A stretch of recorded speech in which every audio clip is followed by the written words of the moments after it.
Well, hello there. Thank you for coming back to one of my classes. This class is a little bit more advanced in Excel.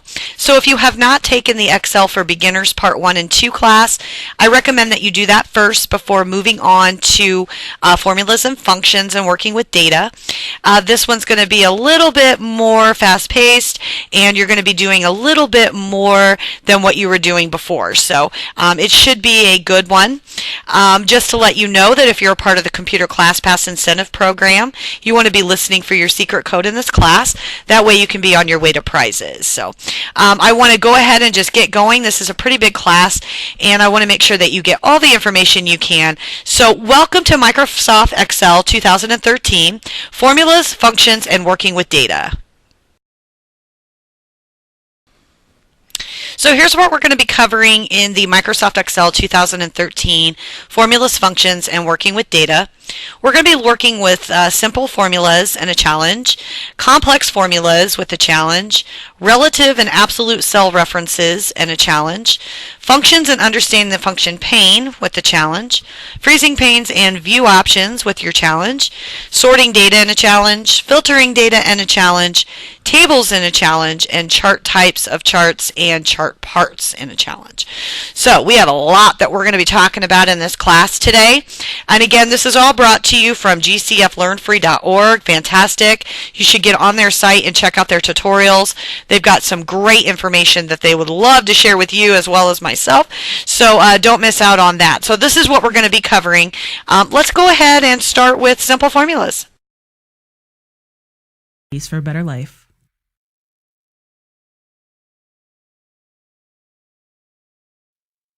Remember using formulas to calculate math problems in school, like 2 plus 2 equals 4, or 2 pizzas times $10 equals $20?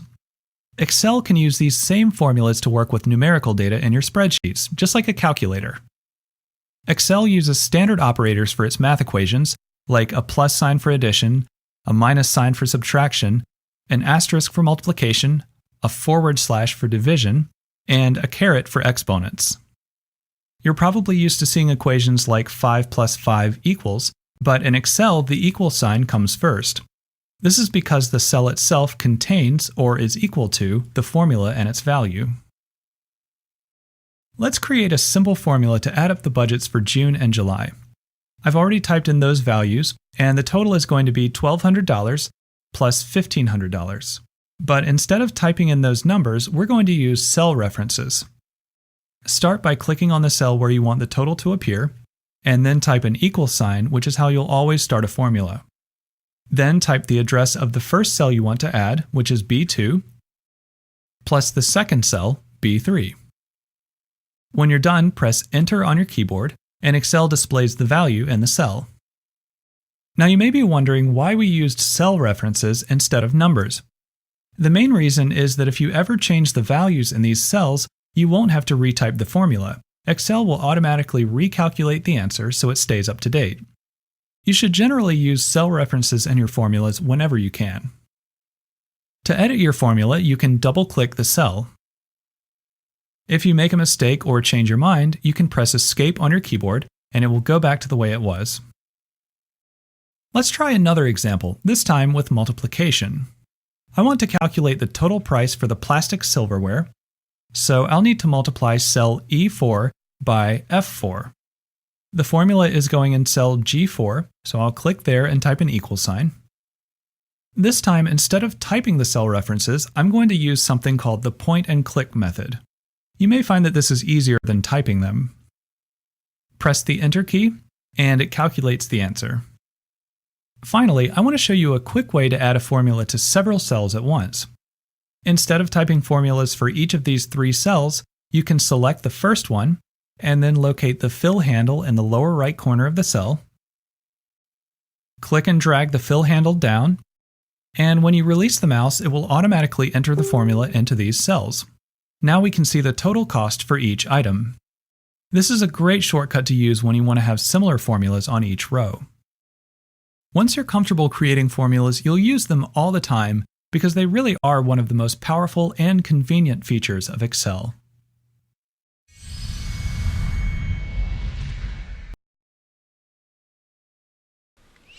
challenge time. So this is all in affiliation with simple simple formulas. You're going to either open an existing Excel workbook, or if you want to, you can use the practice workbook. I've included that practice workbook link to this class, and it's under simple formulas. So you can just click on that. It's going to take you to a challenge page, and then you can click on practice workbook, and it'll come right up for you. Then you'll want to save it to your computer so you can work with it. Create a simple addition formula using cell references. If you're using the practice workbook, create the formula in cell B4 to calculate the total budget. Try modifying the value of a cell referenced in a formula. If you're using the practice workbook, change the value of cell B2 to $2,000. Notice how the formula in cell B2 recalculates the total. Try using the point and click method to create a formula. If you're using the practice workbook, create a formula in cell G5 that multiplies the cost of napkins by the quantity needed to calculate the total cost. Edit a formula using the formula bar. If you're using the practice workbook, edit the formula in cell B9 to change the division sign to a minus sign. So this is a great challenge getting you started with simple formulas. Go ahead, give it a try. For a better life.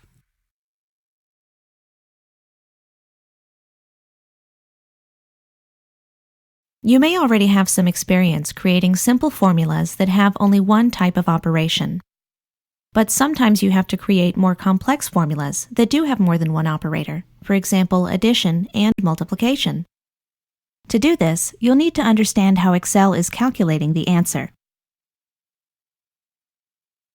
Excel uses a set of rules called the order of operations, which you might remember from math class. The order of operations determines which parts of the formula to calculate first. The very first thing that you calculate are the items in parentheses. Then, if you have any exponents, you'll calculate those. Next is multiplication and division. And finally, addition and subtraction. Excel knows to use the order of operations whenever it calculates a complex formula. It's important that you remember it so you can create formulas that'll give you the correct answer. To remember the order, you can just use the acronym PEMDAS. Or to make it even easier, remember the phrase, "Please excuse my dear Aunt Sally." Let's go over each of these in a little more detail. In this formula, 5 plus 2 is in parentheses. So we'll calculate that first to get 7, and then we can just multiply 3 times 7 to get 21. This formula contains an exponent, 3 to the power of 2. We'll need to calculate that first, and then we can do the addition. If you have multiplication or division, that'll come next. Here we multiply 2 times 4 to get 8, and 9 minus 8 equals 1. Now multiplication and division are considered to be on the same level. That means if you have both of them in your formula, they're calculated from left to right. In this example, we'll do the division first, and then the multiplication. If we wanted the multiplication to happen first, we could just put it in parentheses. Or we could rearrange the formula so the multiplication was on the left. Finally, we have addition and subtraction. Just like multiplication and division, these are on the same level, so we'll calculate them from left to right. Okay, now let's put them all together. This formula may look really complicated, but we're just going to go step by step through the order of operations, and you'll see that it's really not that bad. We'll start with the parentheses. We'll calculate each of these to get 2 and 3. And as you can see, the formula's already starting to look a bit simpler. Next, we'll look to see if there are any exponents in this formula. There is one, 2 to the second power. When we calculate it, it becomes 4. Next, we'll do the multiplication and division, going from left to right. And now all that's left is addition. And that gives us our answer, which is 8.75. And that's the same answer Excel would give you if you entered that formula in your worksheet. Now I'm going to show you why it's so important that you follow the order of operations every time. If you don't, your formulas won't give you the correct answer. In this example, I'd like to add these three values and find out how much the sales tax will be. I'll start by typing the equal sign, which is how you always start a formula. Then I'll calculate D3 plus D4 plus D5. Next, I'll multiply by 0.075, which is the tax rate at 7.5%. Now, this may look like it's going to give us the correct answer, but it's not. That's because we didn't follow the order of operations. Remember, multiplication comes before addition, so Excel is going to multiply D5 by 0.075 first. Then it'll add D3 and D4, which isn't what we want. We want these three values to be added first. So to do that, we just need to put them in parentheses. Parentheses are often the best way of controlling which parts of the formula are calculated first. And when this formula is calculated, we can see that the answer is $20.56. So whenever you're doing a complex formula, just remember to follow the order of operations. Then you'll get the correct answer every time.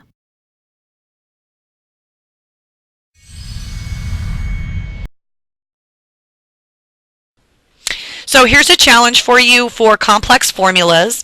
Again, you can either use an existing Excel workbook you've already been working with, or you can use the Practice Workbook with the link that's been provided to you under Complex Formulas.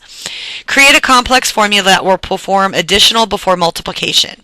So if you're using the Practice Workbook, create a formula in cell D6 that first adds the values of cells D3, D4, and D5, and then multiplies their total by 0.075. So here's a little hint. You'll need to think about the order of the operations for this to work correctly. Okay? So remember, this is complex formulas. So if you need any help with this, just get in contact with me, and I would love to sit down with you and we can do this together as well. But go ahead and give it a try. Life.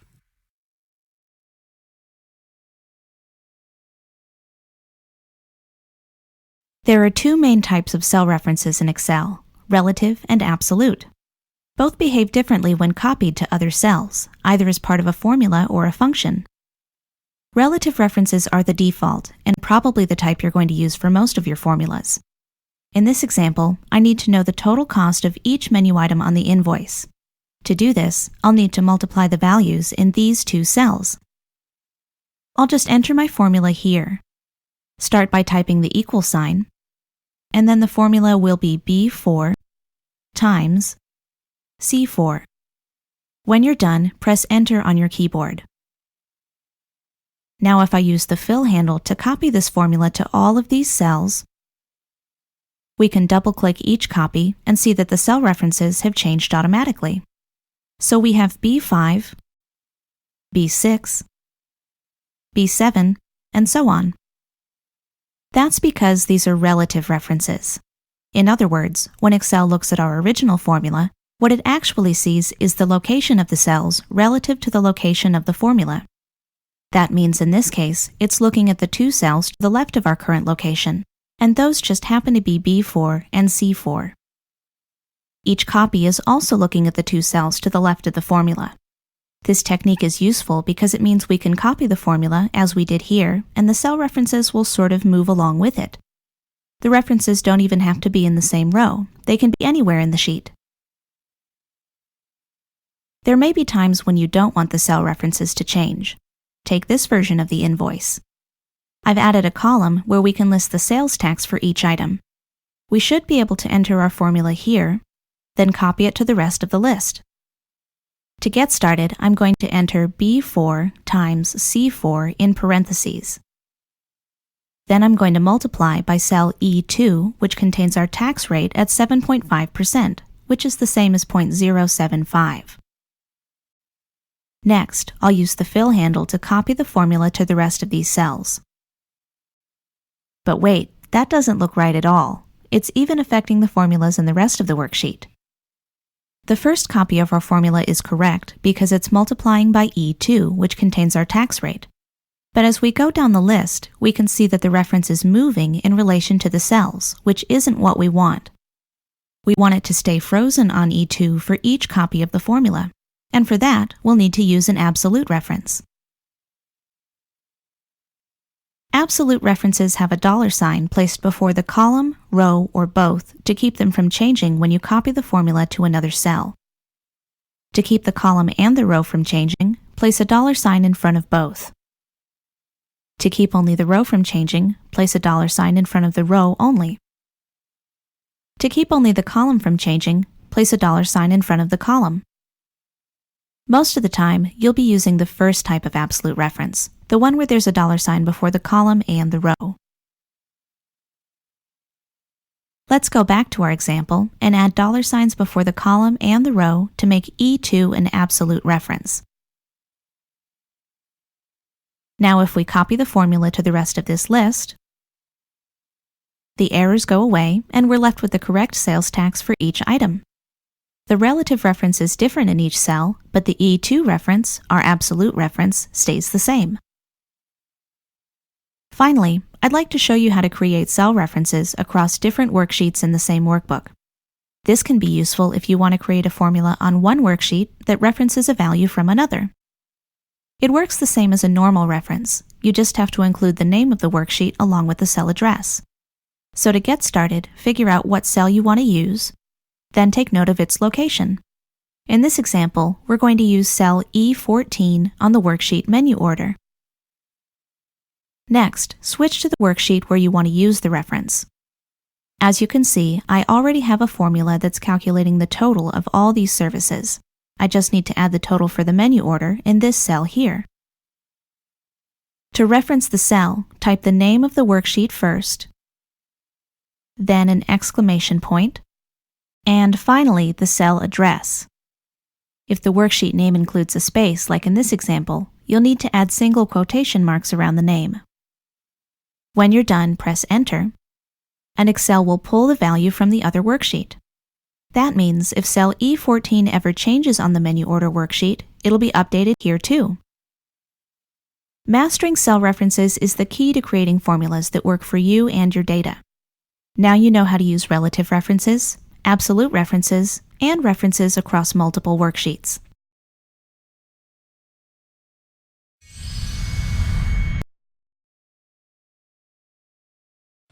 I know, it just keeps getting harder and harder, doesn't it? Now we're talking about relative and absolute cell references. So you can either open an existing workbook for this challenge, or you can use the practice workbook with the link I provided for you from GCF Learn Free. Create a formula that uses a relative reference. So if you're using the practice workbook, use the fill handle to fill in the formula in cells E4 through E14.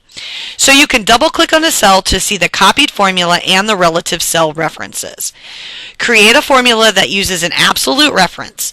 If you're using the practice workbook, correct the formula in cell D4 to refer only to the tax rate in cell E2 as an absolute reference. Then use the fill handle to fill the formula from cells D4 to D14. Try referencing a cell across worksheets. If you're using the practice workbook, create a cell reference in cell B3 on the catering invoice worksheet for cell E15 on the menu order worksheet.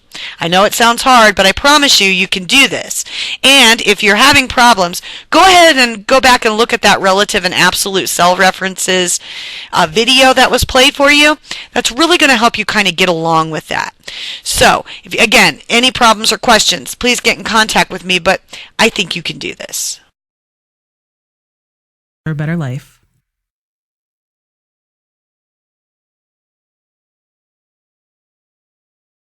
Functions are a great time-saving option for calculating data in your worksheet. They can be used in place of formulas when a formula would be too long or just too complicated to write out manually. To access the function library, go to the Formulas tab on the ribbon. Here you'll find hundreds of functions to choose from. They've all been organized into categories to make them easier to find. For example, under Financial, you'll find functions that deal with things like interest and monthly payments. Under Text, you can perform text manipulations, like converting lowercase to uppercase, replacing text, and more. Date and Time includes functions that return the current date, time, day of the week, and other useful data. Some of the most common functions are pretty simple though, like sum and average. You can access these using the drop-down arrow under AutoSum. In this example, I'd like to add these 10 cells to calculate the total. If I tried to create a formula for that, I'd have to add each cell individually. Not only would that be tedious, it would also make the formula really long, especially if I had, say, 100 cells that I wanted to add. So instead of creating a formula, I'm going to use a function. First, select the cell where you want the answer to appear. Then choose a function. In our case, we'll open the AutoSum menu, and then choose Sum. Now Excel has inserted the function and also selected the cells that are being added together. If it selects the wrong cells, you can always change that by dragging the corner handles here. When you're done, press Enter on your keyboard, and the answer will appear. Let's look at this function in a little more detail. Just like formulas, functions always start with an equal sign. But you may have noticed that there are no mathematical operators, such as addition or subtraction, like you would normally see in a formula. Instead, functions use a specific syntax that includes the name of the function, followed by one or more arguments in parentheses.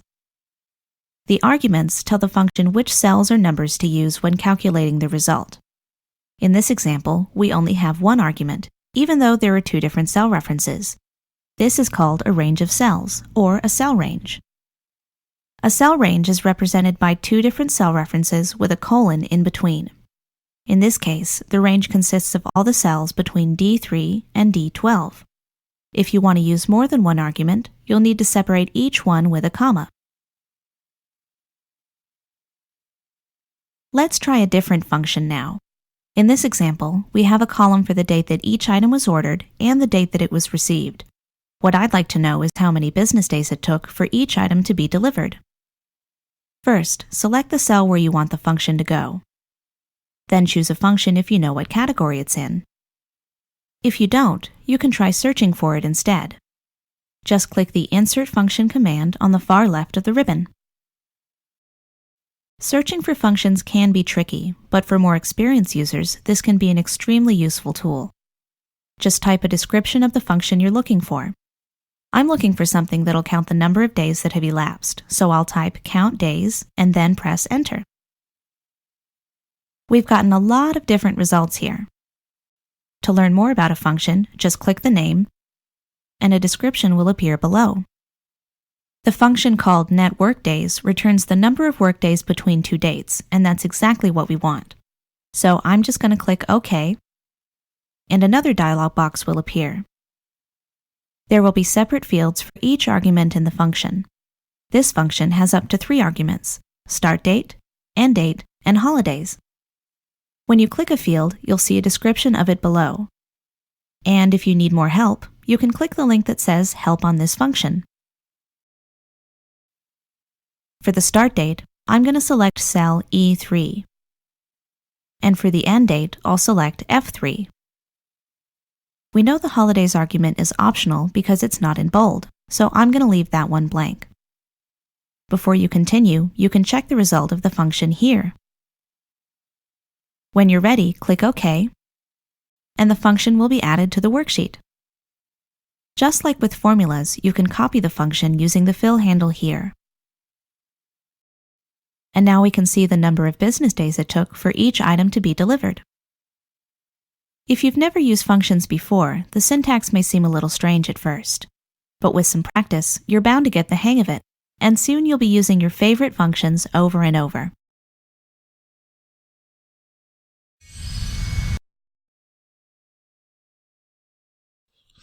Let's take a look at the functions in Excel, and we're just going to start here at the very first one. This is an insert function. If you're having trouble finding the right function, the insert function command allows you to search for function using keywords. So here they have the type of function that it is. You can put in keywords, and that will help you find what function it is exactly that you're looking for.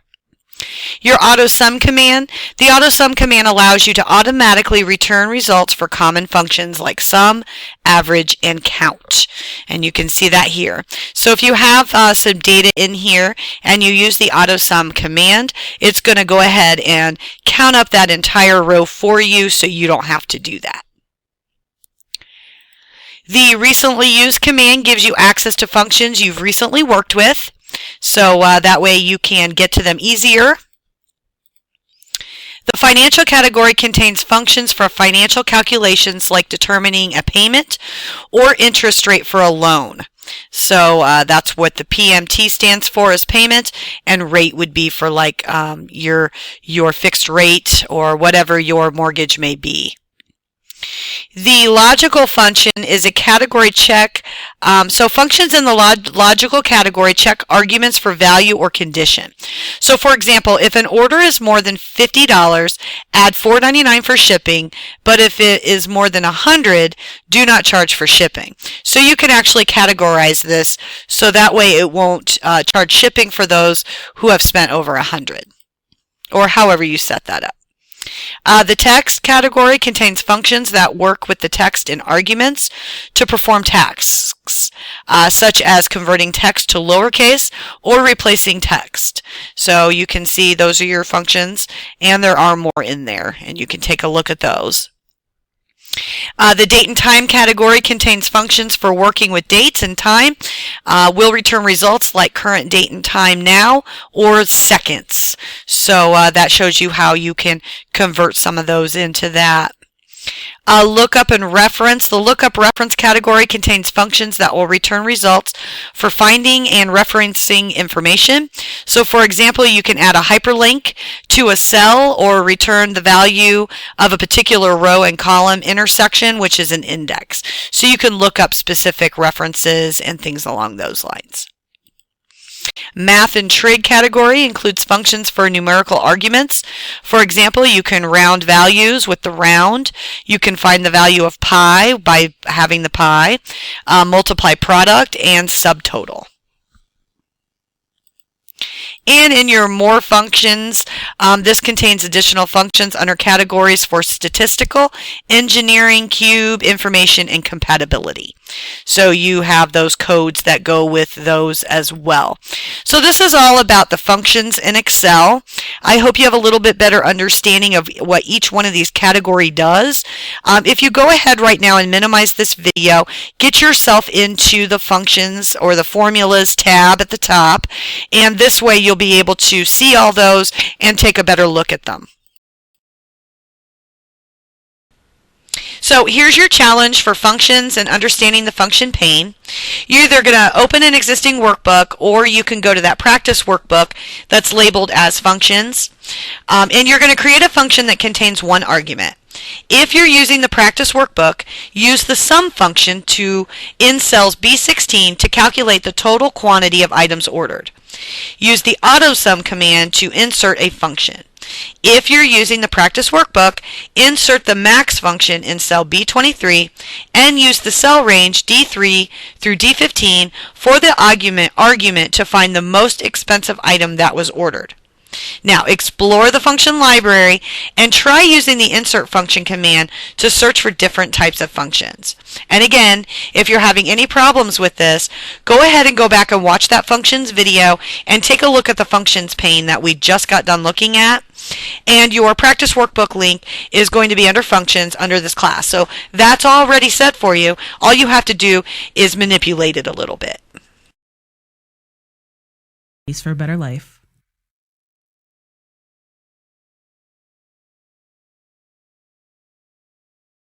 Excel worksheets can have a lot of cells, and sometimes you may find that you want to view two different parts of the spreadsheet at the same time.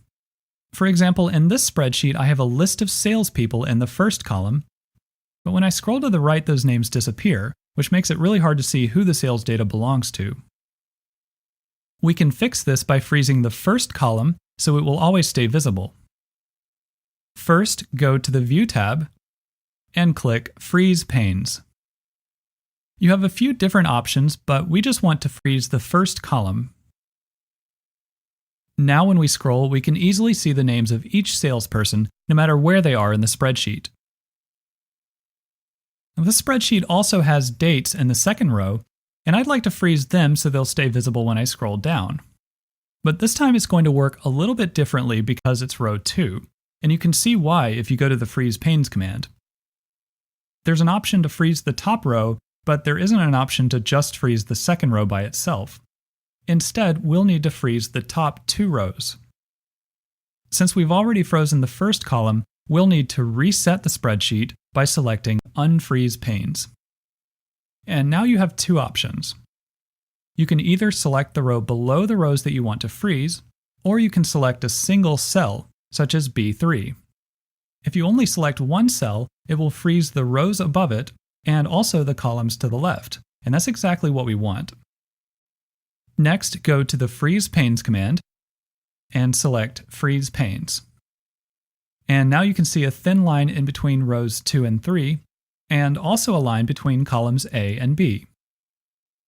When I scroll, I can see all of my header rows and columns, no matter where I am in the spreadsheet. Sometimes you may need to work with 2 different parts of the spreadsheet at the same time. There are a couple of ways to do this. One way is to click the New Window command. This will give you 2 separate windows, and you may need to drag the top of each window so you can see both of them. Both of these worksheets are showing the same file, and we can use it to view 2 different parts of the worksheet. Or if the workbook has multiple sheets, you can view 2 of them side by side. So I could view the 2010 sales in one window and the 2012 sales in another, which makes it very easy to compare the 2 years. If you want to go back to just viewing one window, you can close either one by clicking the Close button in the upper right corner. And then you can resize the window or click the Maximize button. Another way to view 2 different parts of a worksheet is to use the Split feature. This is a little bit like freezing panes, except instead of freezing them, you can actually scroll each section individually. First, if you have any frozen panes, you'll need to unfreeze panes. Then select the cell where you want the split to appear, usually somewhere near the middle. And then click the Split command. You can now see that there are vertical and horizontal dividers. There are also 4 scroll bars which you can use to scroll the different sections. Now you may find that this view is a little too cluttered, but you can make it simpler by removing one of the dividers. If you drag the vertical divider all the way to the left, it will disappear and you'll just have a horizontal divider. By scrolling the top and bottom sections, we can compare the data for any 2 salespeople. For example, David Carlson and Melissa Post. Depending on the spreadsheet, some of these view options may be better than others. In this example, the header rows and columns are really important, so the Freeze Panes feature is probably the best choice. You'll just have to try all of the view options to see which one works best for your spreadsheet.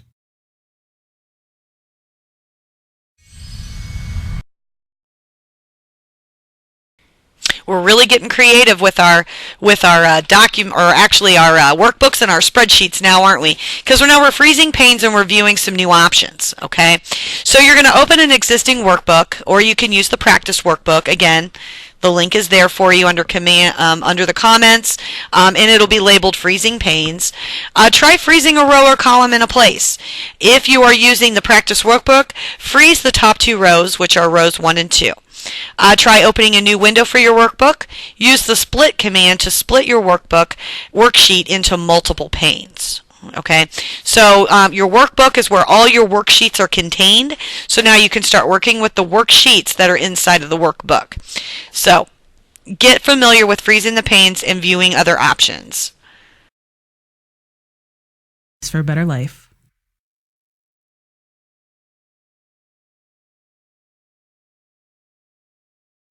When you have a lot of different rows in your spreadsheet, you may want to sort the data so you can view it more easily. Sorting can reorder things alphabetically, numerically, by date, or even by color. Depending on your preference, you can either sort from the Home tab using the Sort and Filter drop-down menu, or you can use the commands in the Data tab. In this example, I have a worksheet with a list of t-shirt orders, and I'd like to sort it alphabetically by last name. Just select any cell in the column that you want to sort, and then click the ascending command. It's the one that says A to Z. You'll notice that when you sort one column, Excel also reorders the other columns so that each row still has the correct information. If we wanted these in reverse order, we could click the descending command, the one that says Z to A. Now this method doesn't always work if your worksheet has an unusual layout. Watch what happens when I try to sort the data here on the right. The header row is included in the sorting area by mistake. In a situation like this, you might need to manually select the cells you want, instead of relying on Excel. This is called sorting a cell range. To get started, select the range you want to sort, including the header row if you have one. Then click the Sort command, and a dialog box will appear. Use the drop-down menu on the left to choose the column you want to sort by, then select a sorting order. In this example, we'll choose largest to smallest. When you're done, click OK, and the range will be sorted by the selected column. Notice that the rest of the worksheet wasn't affected by the sort. Sometimes the default sorting options won't work for what you have in mind. For example, if we sort the column that contains the t-shirt sizes in ascending order, the order will be large, medium, small, then extra large, because the column is being sorted alphabetically. It would be better if the sizes were listed in a more logical order. In other words, small, medium, large, then extra large. For this, we'll need to create a custom sort. To begin, click the Sort command. And on the right, you can see that it's ordering the column from A to Z. If we click this drop-down menu and select Custom List, we can enter the t-shirt sizes in the order that we want. So I'll click the box and start typing small, medium, large, and extra large. And I'm pressing Enter after each one. Then click the Add button. Make sure that your list is selected over here on the left. Then click OK to confirm, and OK again. And now the worksheet is ordered the way that we want. The only problem with this is that every other column is completely out of order. What I would really like is if the homeroom numbers were more organized within each size. I can do this by sorting multiple levels. This will let us sort first by t-shirt size and then by homeroom. Click the Sort command, then click the button that says Add Level. And now we just have to select the homeroom column, and we'll leave the other two fields the way they are, sorting the values from smallest to largest. When you click OK, you'll see that within each t-shirt size, the homeroom numbers are listed in numerical order. If we wanted to sort by homeroom first and then by t-shirt size, we could go back to the Sort dialog box, select one of these rows, and then use the arrows to change the order.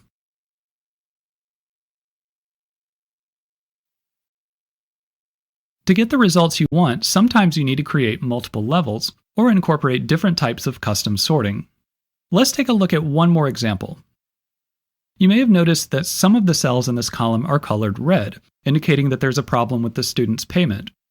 We can make sure that these appear at the top if we sort the worksheet by cell formatting. To do this, click the Sort command again. I want to continue using the sort options that we've just set up, so I'm going to add a new level for the payment method column. I'm also going to move it to the top of the list so that sort happens first. To sort by cell formatting, go to the drop-down menu under Sort On. Here, in addition to values, you can choose cell color, font color, or cell icon. Next, make your selections in the order field depending on what you have in mind. In this example, we want all the red cells to appear on top. When you're ready, click OK. Now we can easily see which orders still have outstanding payments. There are a lot of different ways of sorting your data depending on how you want to organize it, so take some time to experiment with the different options to find the ones that best suit your needs.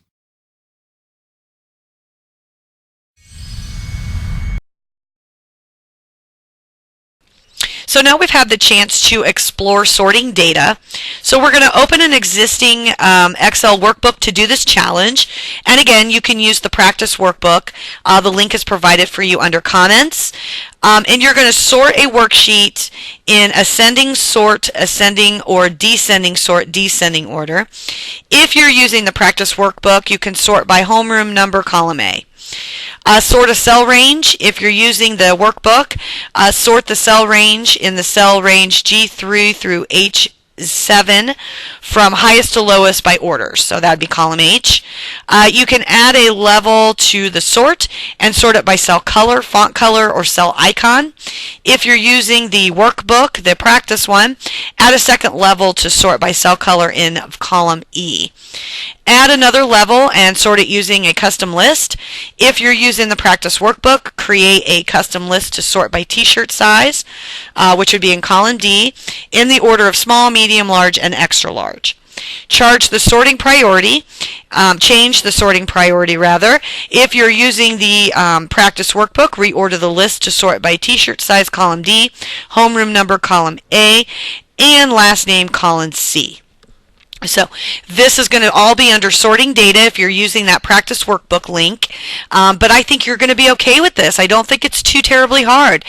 Go back to the sorting data video if you need any more help, and it should all be laid out for you, but again, give me a call and we can sit down and do it if you're having any difficulties. Life.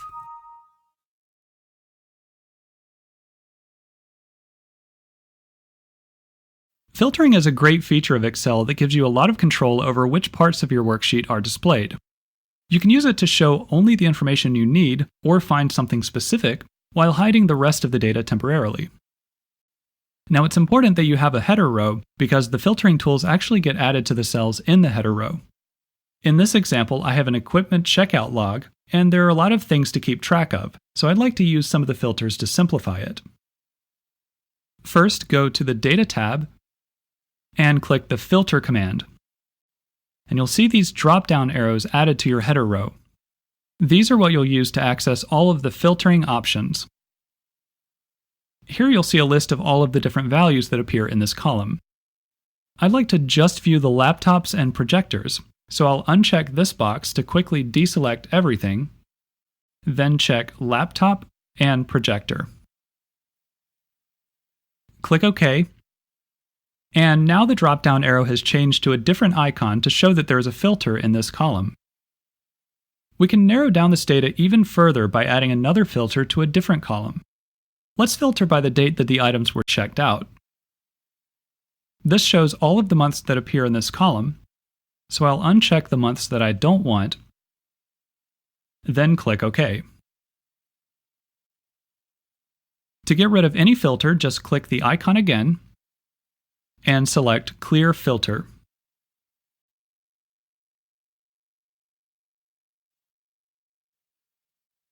So that's how you do simple filtering.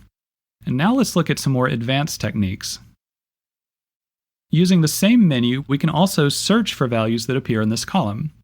In this example, a lot of our equipment is made by a company called Ceres. So if we enter that here, Excel will look for a match anywhere in these cells, and then list only those results below. To apply the filter, just click OK. For a little more control, you can use text filters instead. You can access these from the same menu under Text Filters. Here you can filter information that fits more specific criteria, for example, cells that contain a certain number of characters, or data that doesn't contain a word that you specify.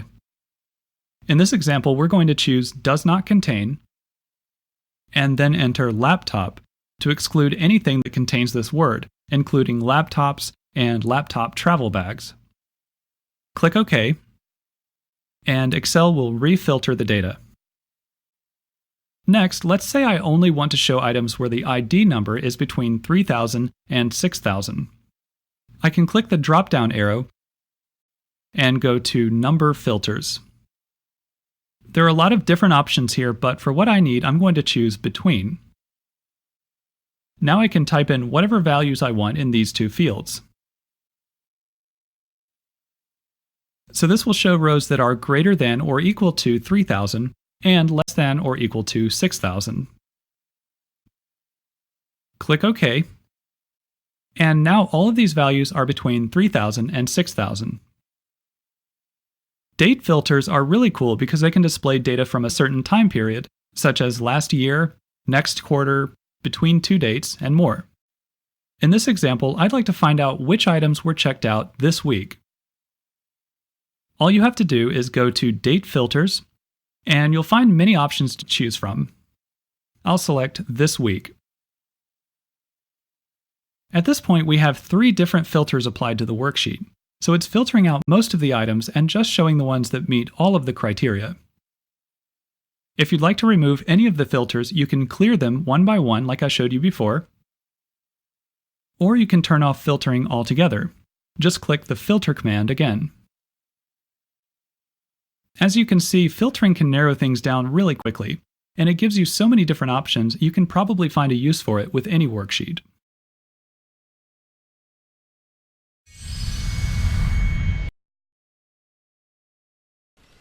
We've been talking about filtering data. So you're going to open an existing Excel workbook that you've been working with, or if you want to, you can use the Practice Workbook that they've created for you. That's on a link under the comments that's labeled Filtering Data. Apply a filter to a column. If you're using the Practice Workbook, try the Type column, column B, so it displays only laptops and cameras. You can add another filter by searching. If you're using the Practice Workbook, search for EDI brand equipment in the Equipment Detail column, which is column C. You can clear both filters. Use an advanced text filter to view data that does not contain a certain word or phrase. If you're using the Practice Workbook, display data that does not contain the words SARS. This should exclude all SARS brand equipment. Use an advanced date filter to view data from a certain time period. If you're using the Practice Workbook, display only the equipment that was checked out in September 2013. Use an advanced number filter to view numbers less than a certain amount. And if you're using that Practice Workbook, display all items with the ID number below 3,000. And again, if you're having any problems with the filtering data, you can always go back and look at that video. But this is all at your own pace, so just take your time and see what you can do about getting through this. I think you can do it. I have a lot of, I just know you can. So go ahead and give it a try. For a better life.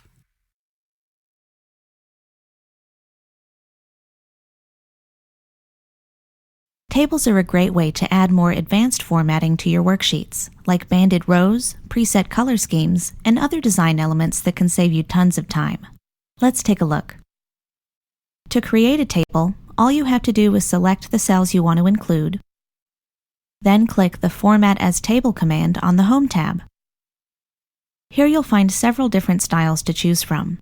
Just pick whichever one appeals to you the most. You can always choose a different table style later. If you want your table to have special formatting in the header row, make sure you leave this box checked. You can also change the selection if you need to. When you're ready, click OK. And now we have a table. Notice that every table includes filtering by default, which will let you sort your data or narrow it down depending on what you need. You can apply filtering anytime using the drop-down arrows here. If you need to fit more content into your table, not to worry. Excel gives you 2 ways to add more columns or rows in the same style as the rest of the table. Just select a cell in the last column or row, then start typing in a new cell. Or you can click, hold, and drag the bottom right corner of the table to create any size you need. This is looking pretty good. I think I'm ready to try some different formatting options now. For that, you'll find everything you need on the Design tab, which appears anytime you have your table selected. Remember how I said you could change your table style once you added one to your worksheet? You can do that here using the options in the Table Styles group. And this time you get a preview. This is one of the benefits of using tables in Excel. They make it easy to change the look and feel of your worksheet, and it's a lot faster than formatting the cells yourself. Why don't we go with this one? Next to the table styles, Excel gives you a few more options for customizing your table. For example, you could add special formatting to the last column to make it stand out, or you could add a total row. These will all look slightly different depending on the table style you've chosen, so you might need to experiment to get the look you want. If you change your mind, you can always remove the table from your workbook without losing any of the formatting or the data. You will lose some functionality though, like table styles and filtering, so keep this in mind before you go through with the steps. All you have to do is make sure your table is selected, then click Convert to Range on the Design tab. Next, click Yes to confirm, and the range will no longer be a table. The Design tab has disappeared, but you can still adjust the formatting manually using the options on the Home tab. Now you know how to add and remove tables in Excel.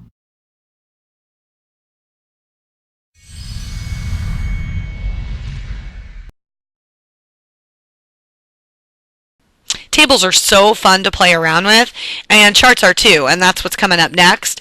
But for this challenge, you're going to open an existing Excel workbook, or you can use the Practice Workbook with the link under Comments that's labeled Tables, and you can format a range of cells as a table. So if you're using the Practice Workbook, you want to format the cell range from A2 to E13. You want to add a row or column to the table, choose a new table style, change the table style options. So if you're using the Practice Workbook, you could add a title or a total row, and then remove the table. So there's a few of them options there, but go ahead and click on things too and see what other things that you can get. Try playing around with the table and spreading those columns out and those rows out a little bit more for yourself, but this should not be much of a challenge at all for you. But you can go back and look at the video under tables if you want to see how it's done again. That way you're a little bit more familiar, and this way you can apply this action to this challenge. For a better life.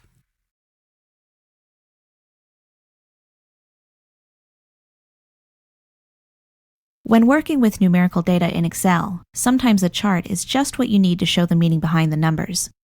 In this video, we're going to look at some of the different types of charts and also some ways that you can customize them to best represent your data. Column charts are good all-around charts. They work with many different types of data. Whereas line charts are best for showing trends over time. Pie charts are unique because they let you see your data in proportion instead of on a graph. We also have the bar chart, which is basically just a column chart turned on its side. And finally, area charts, which are similar to line charts, except the areas under the lines are filled in.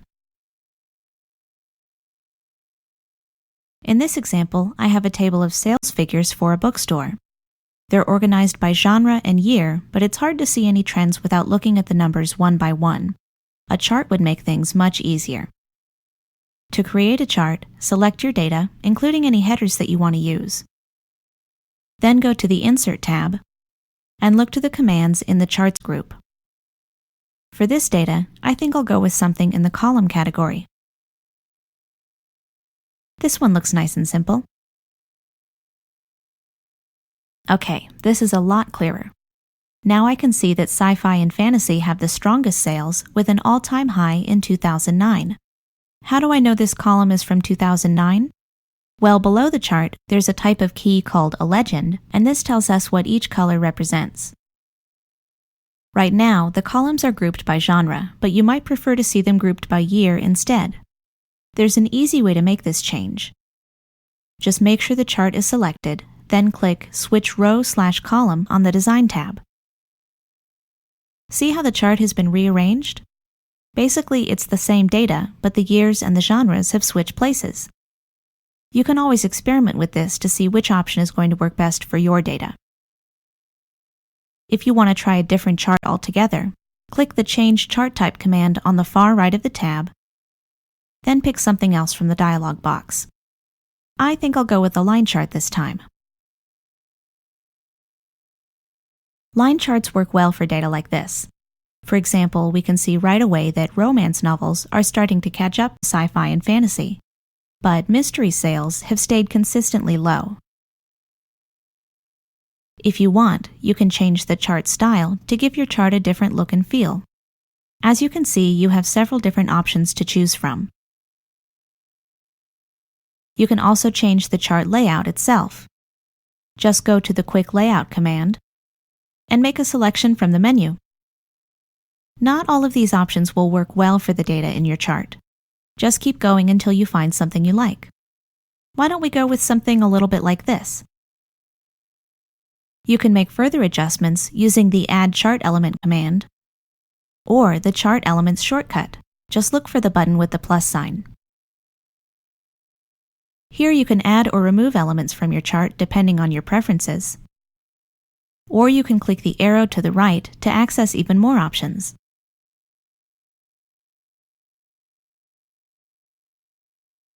To edit one of your chart elements, like the chart title in this example, all you have to do is select the placeholder, then replace the text.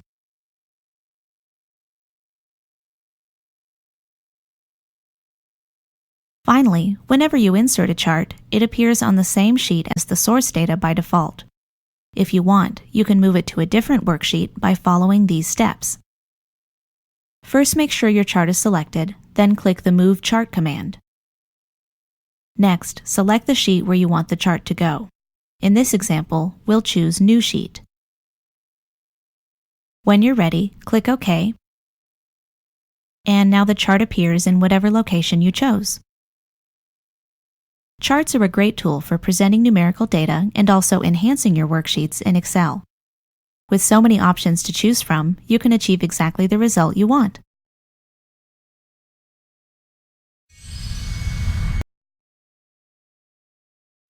We're going to take a look at the different types of charts that are available to you in Excel, and then we're going to take a look at the parts of the chart. So here are the different types of charts, and let me see if I can just move this down slightly so you can read it a little better. Excel has a variety of chart types, each with its own advantages. So we're going to click on these arrows so we can see some of the different types of charts. So let's get started. Column charts are used for vertical bars to represent data. They can work with many different types of data, but they are most frequently used for comparing information. This is a column, and we know that because they are arranged in columns. A line chart, which you can see how they're all lined, are ideal for showing trends. The data points are connected with lines, making it easy to see whether values are increasing or decreasing over time. Your pie chart, you can see how it's all broke up. You can make it easy to compare proportions. Each value is shown as a slice of the pie, so it's easy to see which values make up the percentage of a whole. The bar works like a column, except they are horizontal bars instead of vertical. It's the only difference. The area is very similar to your line chart, except that all the areas are colored in for you. And your surface chart allows you to display data across a 3D landscape. They work best with large data sets, allowing you to see a variety of information. So now let's take a look at some of the parts of the chart, and here I have those for you. Up here is your chart title. The chart title should clearly describe what the chart is going to be illustrating. You also have your vertical axis, which is also known as the y-axis. And here the vertical axis measures the value of the column, so it is also called the value axis. In this example, the measure value is each salesperson's sales, and you can see all the sales listed for you there. Data series consists of the related data points in a chart. So in this example, the blue column represents net sales by Robert Johnson. We know this data is blue because of the legend on the right, and we'll go to that one next. Reading the data series, we can see that Robert was the top salesperson in quarters 1 and 3, while he was the second highest in quarters 2. So over here on the legend, we can see that he is indicated by blue. So each one of those is blue. Yellow or the oranges are Dawn's, and the grays are June's. So a legend identifies which data series each color on the chart represents. So in this example, the legend identifies the different salespeople in the chart. So we can see all those there. Your horizontal axis, also known as the x-axis, is the horizontal part of the chart. Here the horizontal axis identifies the categories in the chart. So in this example, each sales quarter is placed in its own group. So we can see here clearly. Now it does depend on what style you choose for the chart. This is your column chart. If you chose a pie, obviously it would look a bit different versus your line, or even the bar, which goes the opposite way. So you can get in there though and just kind of play around with some of your charts so you can read them a little bit better when you're applying that data. So charts is the last thing that we're doing in the formulas and functions class today. So congratulations on that. So here's your challenge for this. You're going to open an existing Excel workbook, or you can use the practice workbook like you've been doing all along if that's what you've chosen to do, which is a link that is under the comments and it's labeled charts. You can use the worksheet data to create a chart. If you're using the practice workbook, use the cell range from A6 through F6 as the source data for the chart. Change the chart layout. So if you're using the practice workbook, select the layout 8, apply a chart style, move the chart, and if you're using the practice workbook, move the chart to a new worksheet named Book Sales Data 2008 through 2012. So this wraps up charts, and it actually is going to wrap up our class. But go ahead and apply some of these. And again, you've got that types and interface of the charts that you can look at, as well as the video for reference for yourself.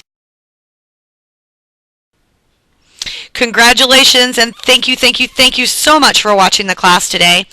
You made it through Microsoft Excel 2013 Advanced. It's an intermediate advanced, and if it wasn't for you, I'd have no reason to have these classes. So I want to thank you for taking the time to watch. Make sure you're listening for your secret code that's within this class so you can win prizes. If you need any additional help, you can call me to schedule a one-on-one if you're local here. It is free, and we can go over all your technology needs, or I go out to the community so I can meet you somewhere out inside of our community as well, or give me a call on the phone. If you're not local and you want to talk about some of this, just give me a call. You can also join the group on Facebook, which is Tech Talk Technology. This gets you some nice tips and hints and things along those lines to kind of get you going on computers and technology all the way around. But again, I can't express enough how much I'm thankful that you take the time to better educate yourself on some of this, because eventually in our lives, there's going to come a time where everything is going to be digital, everything's going to be electronic, and the more you know, the better off you're going to be in the long run. So thank you so much, and I look forward to hearing from you sometime. I want to thank the following references and resources for allowing us to use their information in this class.